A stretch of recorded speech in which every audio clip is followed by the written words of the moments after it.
Buenas tardes, buenas noches.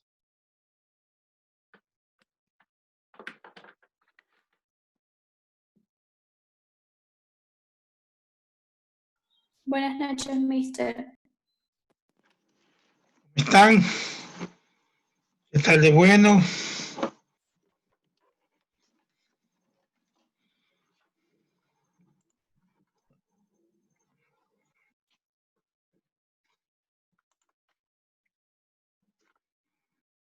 Vamos a ver una vez la asignatura que vamos a ver, economía, terminamos con economía. Ética descriptiva.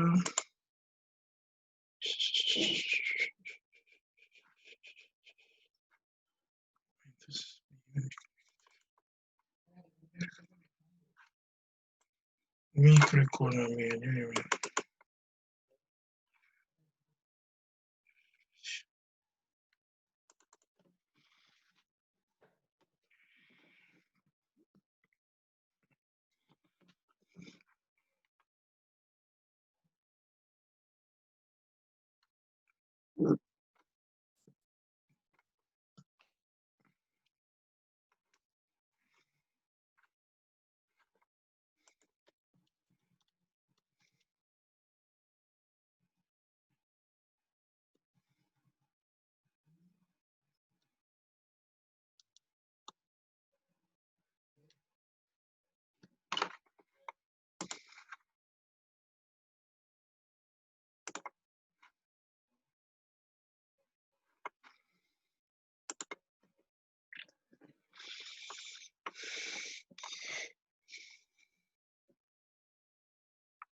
Bueno, buenas noches con todos. Damos inicio entonces a la actividad una vez que ya están la mayor cantidad de personas dentro de la comunidad del entorno virtual. Vamos a comenzar la actividad donde nos quedamos en la clase de ayer. ¿Se acuerdan a dónde nos quedamos directamente? Entonces vamos a revisar esa actividad. Comparto imagen, comparto diapositiva. Me avisan si la están viendo. Ayer nosotros analizamos los temas de la microeconomía, ¿no? ¿Se acuerdan que analizamos lo que eran las actividades netamente de la microeconomía y la macroeconomía? Analizamos los dos términos y explicamos con ejemplo. También analizamos los temas de la microeconomía, de las actividades disyuntivas, los consumidores, los trabajadores y las empresas. Decíamos que cada uno tiene una decisión de adquirir un bien de acuerdo a sus necesidades. Lastimosamente todo el mundo tiene esa decisión, o adquirir por el deseo o adquirir por la necesidad.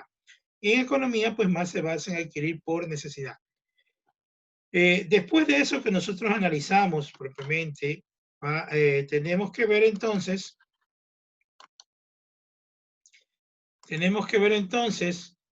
los precios y los mercados, así de sencillo. Sí, los precios y los mercados. Los precios y los mercados. Entonces, dentro de los precios y los mercados decimos que normalmente, decía yo, que en el Ecuador existe la llamada ley de oferta y demanda, donde el precio se fija por la cantidad de demanda que existe versus la cantidad de ofertantes que existen. Y se ponen o se establecen los precios en una economía. Llega a su punto, a su equilibrio de mercado, satisfaciendo tanto a la oferta, satisfaciendo tanto a los demandantes o los consumidores. Pero los precios, lógicamente, de los productos se dan en un mercado. ¿Quiénes integran el mercado? El mercado lo están integrando los ofertantes, es decir, las empresas, y los demandantes, que quiere decir que son los consumidores. La microeconomía también describe cómo se determinan los precios. Dice. En una economía basada en un sistema de planificación central, los precios son fijados por el Estado. O sea, cuando hablamos de una economía, dice de planificación central, ¿no? Dice que los precios son fijados por el Estado. O sea, se fija el litro de leche, se fija el litro del arroz, el azúcar, Pero eso en economías, pues lógicamente le decía, en una economía, yo podría decir en una economía socialista o en una economía comunista, se fijan los techos para los precios de los productos. Pero en una economía capitalista simplemente se basa en la libre ley de oferta y la demanda. ¿Estamos claros? Entonces, en una economía de mercado, los precios vienen determinados por la interacción, claro. Nosotros estamos en una economía de mercado capitalista. Entonces, los precios vienen determinados por la interacción entre consumidores, trabajadores y empresas. Estas interacciones ocurren en los mercados, que son el conjunto de compradores y vendedores, lo que yo le había dicho. Un mercado no es otra cosa que el conjunto de compradores y vendedores, que determinan conjuntamente el precio de un bien. O sea, llegan al equilibrio de mercado para determinar la cantidad y el precio de equilibrio, así de sencillo.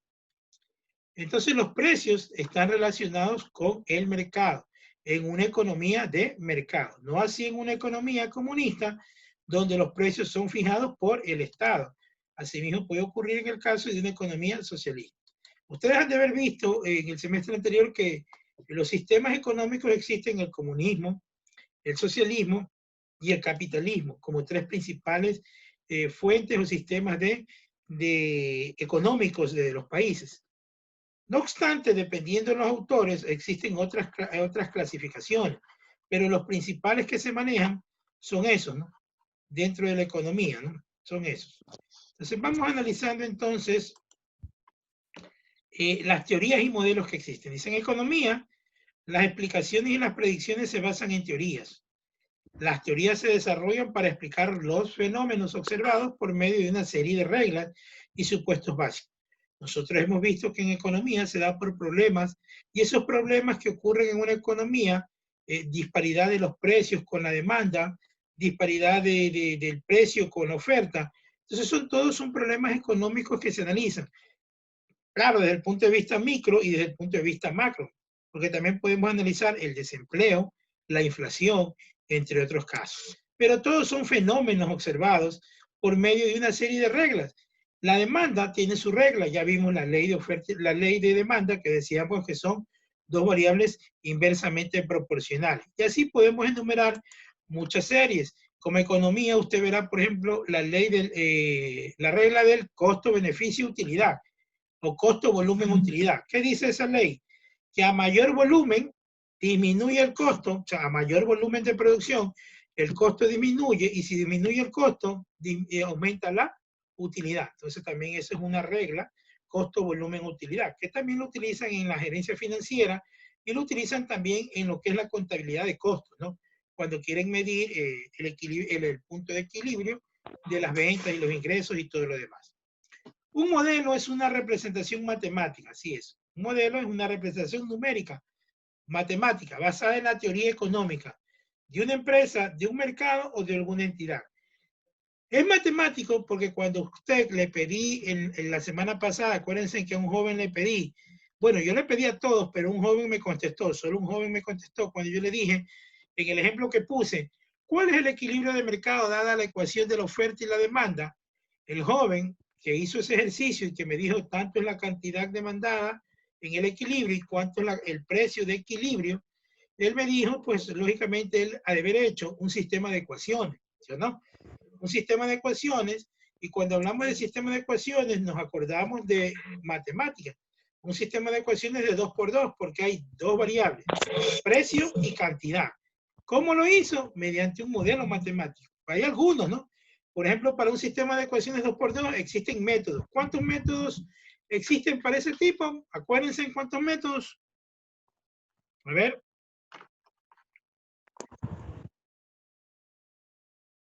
¿No se acuerdan? ¿Cuántos métodos?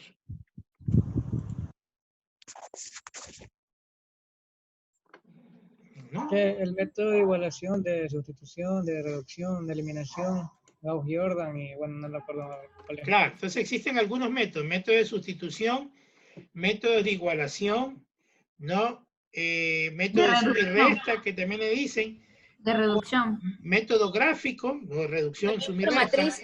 Método gráfico y las matrices. O sea, hay algunos métodos, 5 métodos entonces, que sirven para obtener un sistema de ecuación, resolverlo, un sistema de ecuación, y determinar la intersección que existen entre una recta y otra recta. Esas rectas que nosotros analizamos fue la oferta y la demanda. Entonces, sí es correcto lo que dicen, que en economía se utiliza una representación matemática, sino que basada en una teoría económica, es decir, un sistema de ecuaciones lo utilizamos con las variables propias de la economía, que era precio y cantidad, ¿no? De un mercado o de alguna otra entidad. Análisis positivo frente al análisis normativo. ¿Qué es esta diferencia entre los análisis que podemos darle en economía? ¿A qué decimos nosotros que es un análisis positivo? Entonces nos determinan que el análisis que describe las relaciones de causa y efecto es un análisis positivo. O sea, aquello que describe causa y efecto es un análisis positivo. Yo digo, ¿será un análisis positivo el desempleo en función del nivel de consumo de las familias? No. ¿Por qué no? A ver. ¿Puede repetir la pregunta, por favor? ¿Será un análisis positivo la relación existente entre el desempleo y el nivel de consumo que tienen las familias? No, porque el nivel de consumo que tienen las familias no es una causa para el desempleo, ¿o sí? ¿Otra O opinión? sea, el desempleo puede bajar el nivel de consumo de las familias, puede ser, ¿verdad? Claro, ¿no? Esta es la causa y este es el efecto, ¿verdad? Claro. ¿Cuál sería la causa y cuál sería el efecto? A ver, La causa sería o sea, el nivel de desempleo, que entre más desempleados hay, disminuye el nivel de consumo de las familias. Así es. Porque no van a tener dinero para comprar. Claro. Este sería un análisis objetivo, por lo tanto sí sería el análisis positivo. Claro, ese es un análisis positivo cuando yo determino la relación causa y efecto que existen en dos problemas en economía. Y ahí pongo yo un ejemplo pequeño que es el desempleo con el nivel de consumo, la disminución del consumo. Sí tiene que ver, ¿no? Porque si hay desempleo, la gente consume menos productos o gasta menos directamente porque no va a tener los recursos como los tenía normalmente mensualizados. Acuérdense que en la clase de ayer hablábamos de los que las rentas son limitadas, que las personas tenemos rentas limitadas. Y cuando no hay esa renta limitada, producto que no hay un empleo, ¿no? Entonces el consumo va a disminuir. Entonces, en ese sentido, cuando yo analizo ahí causa y efecto, podría decir entonces que existe un análisis positivo. Otro ejemplo podrían darme de causa y efecto, a ver. Otro ejemplo que se podía dar en la sociedad ecuatoriana, causa y efecto, un análisis positivo ahí.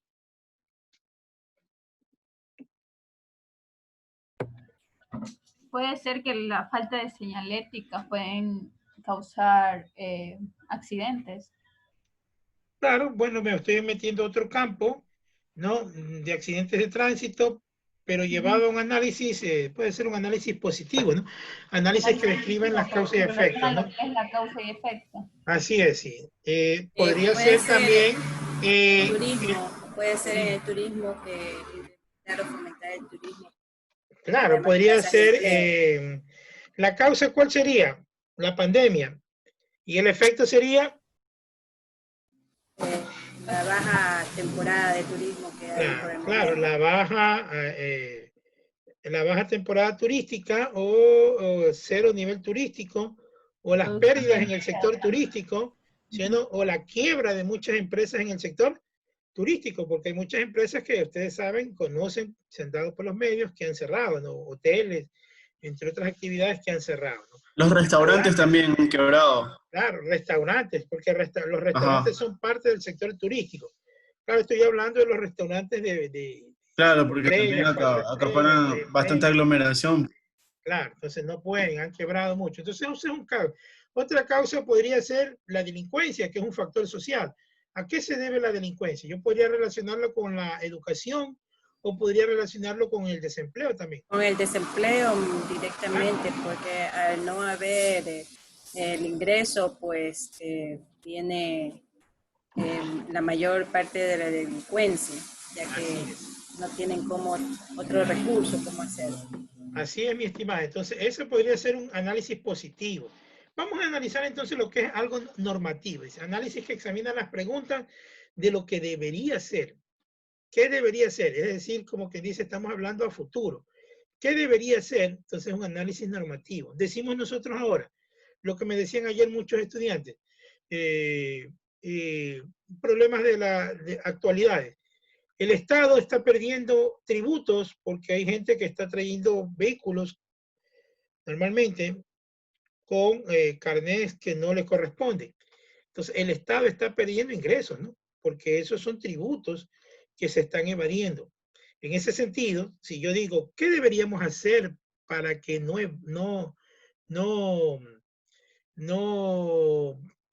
evadan los tributos en importación de vehículos? Suponiendo. Entonces, yo estoy haciendo un análisis normativo, ¿no? Analizo las preguntas de lo que debería ser. ¿Qué políticas debo crear? ¿Qué cosas debo implementar en el control del Estado para que no se den estas actividades y que el Estado no sea perjudicado en ingresos? Porque des en cuenta que a través de las importaciones, el Estado cobra lo que se llaman aranceles. Aranceles que son tributos, lógicamente, del comercio exterior, y eso pues sirve para poder reactivar las actividades sociales que tiene pues como política de Estado un gobierno. En ese sentido, entonces, tenemos claro lo que es el análisis positivo y lo que es el análisis normativo. ¿Me iba a preguntar alguien, niña? No, le iba a dar un ejemplo del normativo. De pronto, en el momento que solicitan un carro, el vehículo, el modelo, si es algo así como que de alta gama, ya deberían, ya por ahí, sospechar de que no es para una persona con discapacidad. Sería un filtro. Un filtro, claro. Entonces ahí decimos la pregunta, ¿qué es lo que deberíamos hacer para que no ocurran estas actividades?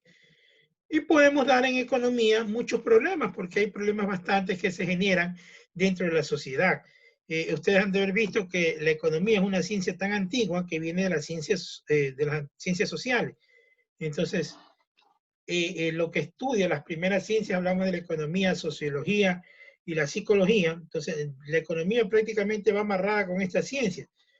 La sociología que estudia el comportamiento de la sociedad, ¿no? La psicología que estudia el comportamiento del ser humano, del individuo solo, y todas estas contribuyen a lo que es la economía en generalmente dicho, ¿no? Por eso dicen que es una de las ciencias más antiguas, que va de la mano también con las ciencias sociales.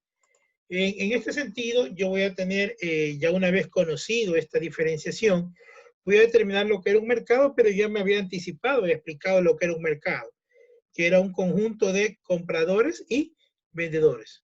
O sea, donde interactúan, ¿no? Eso aparte, tienen que interactuar. Porque pueden estar por un lado los compradores, yo voy a ponerme una empresa a vender, por ejemplo, agua en el desierto, suponiendo un ejemplo. Sabiendo que a lo mejor nadie puede pasar por ahí. Voy a perder. O sea, se considera mercado donde convergen tanto empresas ofertantes con un producto o servicio X y convergen también clientes que están deseosos de adquirir ese producto o ese servicio. A eso entonces se llama un mercado. Entonces, por eso dice compradores y vendedores a través de sus interacciones reales o potenciales. Interactúan, convergen. Determina el precio de un producto o grupo de productos. O sea que en el mercado es donde se determina el precio del producto o grupo de productos. Yo le puse ayer ejemplos y le indicaba que muchas empresas en otros países utilizaban políticas para que el producto disminuya, ¿no? Decían, utilizaban las redes sociales para que los consumidores no adquieran por una semana, por 15 días, hasta que el producto disminuya. Entonces, decíamos nosotros entonces que la demanda que está dentro del mercado puede manipular el precio para que el precio del producto pueda disminuir. Por eso dice, entre ellos son los que se ponen de acuerdo para determinar el precio de un producto, tal como lo dice aquí el concepto que estoy exponiendo, determina el precio de un producto. Definición de mercado entonces, determinación de los compradores, vendedores y gama de productos que deben de incluirse en un mercado concreto para tenerlo más definido lo que es el mercado. Determinación, compradores, vendedores y una gama de productos o de servicios que deben incluirse en un mercado concreto.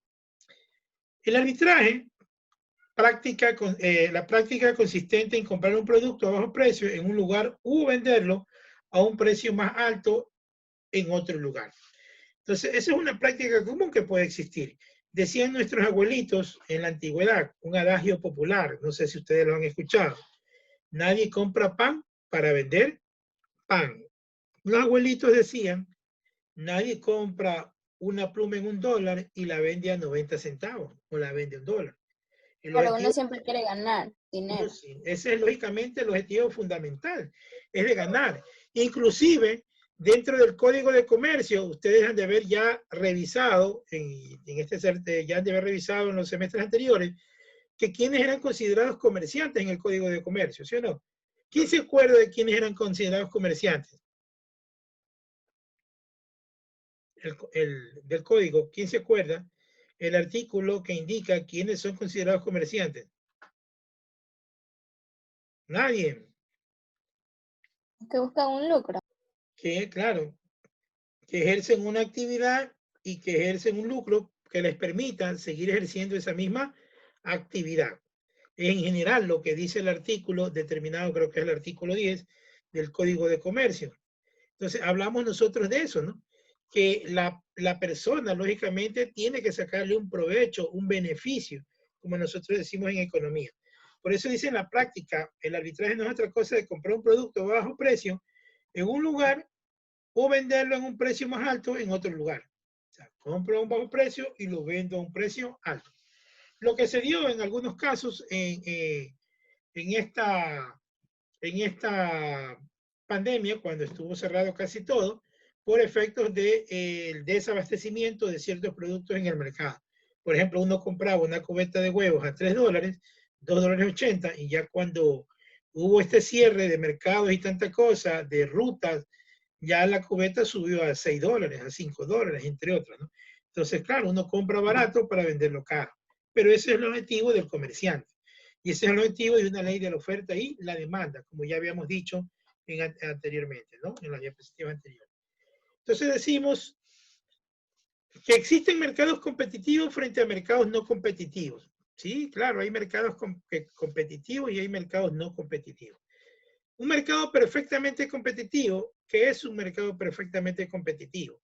Un mercado con muchos compradores y vendedores, a modo que ningún comprador o vendedor tiene un impacto significativo en el precio. Un ejemplo,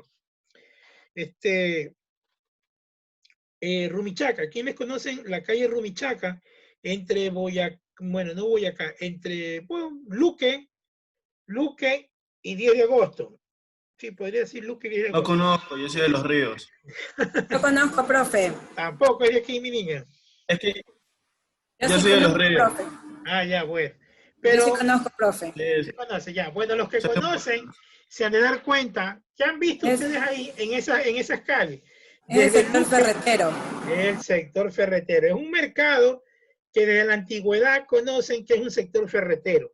Que inclusive los de marketing, los analistas de marketing dicen que ellos analizan siempre, aquellos estudiosos en marketing que no saben cómo puede ser posible que en ese sector no decaiga la venta y que todos vendan.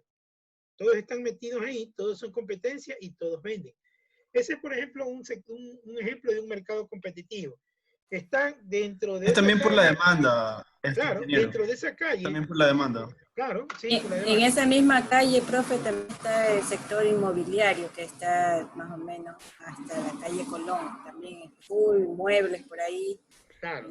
Ese ya más adelante, más adelante sí, ya es el sector mobiliario. Tampoco desde el tiempo que ninguno cierra. Ninguno cierra, imagínese.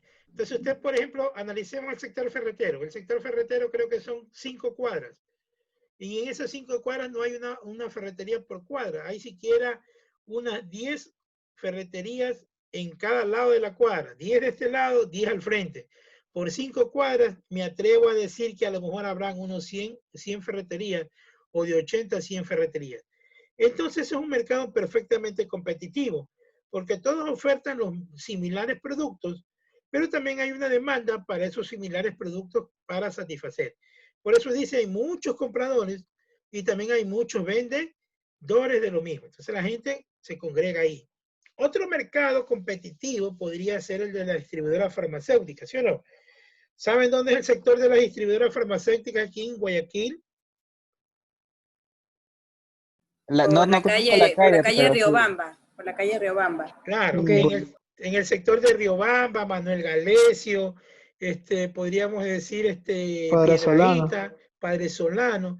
Todo eso, todas esas calles son lógicamente de empresas farmacéuticas y todas venden, ¿no? Usted va ahí y hacen cola las personas por adquirir los insumos, porque dicen que es más barato que comprar en una farmacia. Entonces, En la Bahía también hay un sector que es farmacéutico y ahora en la Avenida Quito se ha abierto también un sector. sí, mire, ya entonces hablamos de 3 mercados competitivos o un solo mercado en diferentes lugares. Como usted me dijo, Piedrahíta, Riobamba, y hablamos nosotros por Padre Solano y Quito, Machala, Padre Solano y Machala, que da la vuelta por Quito, llega hasta 1 de mayo, que hay lógicamente productos farmacéuticos y químicos de limpieza, porque también ahí en Luis Urdaneta existen comisariatos químicos, ¿no? Que hay en Luis Urdaneta, también existen en Quisquín y también existen 1 de mayo, ¿no? Entonces, eso vemos nosotros como un mercado netamente competitivo. Otro mercado competitivo que a lo mejor no es tan cerca, pero que todo el mundo los consume en diferentes lugares o centros de distribución, por ejemplo, decimos nosotros las gaseosas, ¿no? Las gaseosas existen de diferentes marcas, tamaños, colores, sabores, olores, podríamos decir, y a diferentes precios, a disposición de los consumidores. Entonces decimos que es un mercado perfectamente competitivo. Normalmente podemos decir también el mercado de los aceites. Usted va a un comisariato y encuentra aceites de una marca, de otra, seguidito. Usted dice, ve, más de 10 marcas de aceite. Entonces decimos, eso es un mercado netamente competitivo. Los precios no varían más que en 10 centavos, 15 centavos, 20 centavos, pero siempre se mantienen ahí. Dígame, joven. Profe, el sector de las 4 manzanas también sería un mercado competitivo. Pero es que ahí hay diferentes, tienen que ser que vendan lo mismo. Venden lo que es más útiles escolares. Bueno, si estamos hablando de que solo venden útiles escolares, diríamos que es un mercado competitivo, netamente. Entonces, a eso Profe, es un una mercado consulta. competitivo. Si no hubiera empresas que vendan mucho, entonces diríamos que no hay un mercado competitivo y dentro de la clasificación de mercado diría lo que hay un monopolio. Por ejemplo, Profe, Cervecería Nacional, perdón, Cemento Nacional aquí en Guayaquil, la que ustedes conocen como antiguamente se llamaba Cemento Rocafuerte, cambió el nombre a Holcim. Entonces Holcim directamente es un mercado netamente, es un monopolio, porque usted va a un lugar y no encuentra otro tipo de cemento. Solo encuentra el cemento. Claro, es una Holcim, franquicia. nada más, una sola empresa. Inclusive han monopolizado hasta la piedra, la arena, que ellos no la producen, ¿no? Y han puesto las cadenas Disensa, ¿no? Directamente han creado Ajá, es un franquiciado solamente. franquiciados directamente, donde ellos le dan todos los insumos y todo. Discúlpeme, joven, que no le di la palabra. Dígame, que quería terminar el ejemplo. El joven que me pedía la palabra. le quería preguntar si los de servicios también aplicaría a mercados perfectamente competitivos, Todos entran, productos o servicios. como por ejemplo Movistar y Claro. Claro, ahí sería un oligopolio porque hay 2 o 3 empresas, 2 empresas principalmente, que se pelean la cobertura del mercado, ¿no? Porque digamos que CNT y la otra empresa que creo que es algún nombre, Fuenti, casi no tiene el nivel de clientes para decir que es un mercado competitivo, ¿no? Entonces, no, se dice mercado competitivo cuando hay más de 3 empresas que ofertan productos, ¿no? Así, varias empresas ofertan y para todas hay clientes. No, para todas hay clientes. Sí, pero Pueden ser los servicios de internet, que hay varias empresas. claro, entonces es un mercado competitivo, los servicios de internet, en este caso, pero también hay empresas que son solitas en el mercado, como le puse en el caso de Cementos Holcim, ¿no? Que a lo mejor en otra ciudad puede haber otra marca de cemento, sí, porque por ejemplo en la sierra tengo entendido que hay el Selva Alegre, que es una empresa estatal, entonces, una empresa mixta, perdón, puede darse el caso que sí tenga 2 productos, dos empresas que oferten ese tipo de un mismo producto, ¿no? Similares características. Entonces decimos que el mercado, para repetir, mercado con muchos compradores y vendedores, a modo que ningún comprador o vendedor tiene un impacto significativo en el precio. El precio se mantiene. El precio de mercado, precio prevaleciente en un mercado competitivo. A eso decimos nosotros que es un precio de mercado, un precio prevaleciente en un mercado competitivo. Ok. La definición de un mercado, las dimensiones de un mercado. Las dimensiones del mercado son límites de un mercado, tanto geográficos como en términos de gama de productos producidos y vendidos dentro de él. O sea que el mercado puede delimitarse, tiene un límite, un espacio geográfico, ¿no? Como también puede ser delimitado en la gama de productos producidos y vendidos dentro de él. Lo que normalmente nosotros decimos el catálogo de productos que oferta una empresa. Se está limitado por eso. Entonces decimos, de acuerdo a los catálogos de productos, esta empresa vende esto, la otra vende lo mismo, la otra vende lo mismo, entonces decimos, ese es un mercado. Las tres empresas forman un mercado porque tienen similares productos, ¿no? Hay un límite en esos productos. Geográficamente, ¿dónde operan? Si operan en todo el país, entonces geográficamente es el Ecuador. En todo el Ecuador van a operar. Pero hay productos que a lo mejor solo operan en ciertas regiones. Un ejemplo, mi comisariato, ¿dónde tiene más locales? En Quito, Guayaquil, Manta, Cuenca, ¿dónde está la mayor cantidad de locales? Guayaquil. Guayaquil. En Guayaquil hablo arbitrariamente, si en Guayaquil existen 90 locales, en Quito a lo mejor habrá 3 a lo mucho, ¿sí? Vuelta en Quito, quien tiene la supremacía en supermercados es Supermaxi, ¿no? La empresa, la favorita. Corporación favorita. Corporación favorita, ¿no? Acá es la Corporación El Rosado. O sea, tendrá más. Vuelta en Guayaquil tiene pocas, ¿no? En ese sentido. Si usted va, por ejemplo, a Cuenca. Coral Hipermercados. Coral Hipermercados, que es otro grupo empresarial de allá de la Sultana de Cuenca, ¿no? Directamente. Entonces, usted verá que mi comisariatos, hay uno pequeño, Tía, hay uno pequeño, entonces Supermaxi, hay uno pequeño, pero usted va a encontrar en algunos lugares, centros comerciales, el Coral Hipermercados. Ahí sí lo va a encontrar, igual que mi comisariato, ¿no? Que tiene área de ferretería, área de ropa, área de electrodomésticos, área de alimentos. Tiene de todo, 3 pisos ahí, para que usted escoja directamente en el lugar, en el centro comercial más grande que tiene Cuenca. Entonces, ese es un mercado, las dimensiones del mercado, ¿no? Lo fija de acuerdo al espacio, entre otros, ¿no? Tanto geográfico como en términos de gama de productos producidos y vendidos dentro de él. Así de sencillo, ¿no? Entonces, un mercado tiene dimensiones. Un mercado tiene dimensiones. Dígamelo ahora, cuidado, me paso. Profe, también podemos decir que dependiendo de los límites serían por producto, o sea que un producto no se venda en otra región. También podría ser, claro, es por producto también. Hay productos propios para cada región. Entonces se fija un mercado por la geografía. Suponiendo usted, es raro encontrar a lo mejor en Quito, Copertón, un ejemplo, ¿no? Porque allá no hay playa. Si se vende, se venderá poco el producto en ciertos locales, porque para los que viven allá no es un producto de alta rotación, pero a lo mejor ese producto Copperton va a ser primero en ventas, o a lo mejor más escogido en ventas,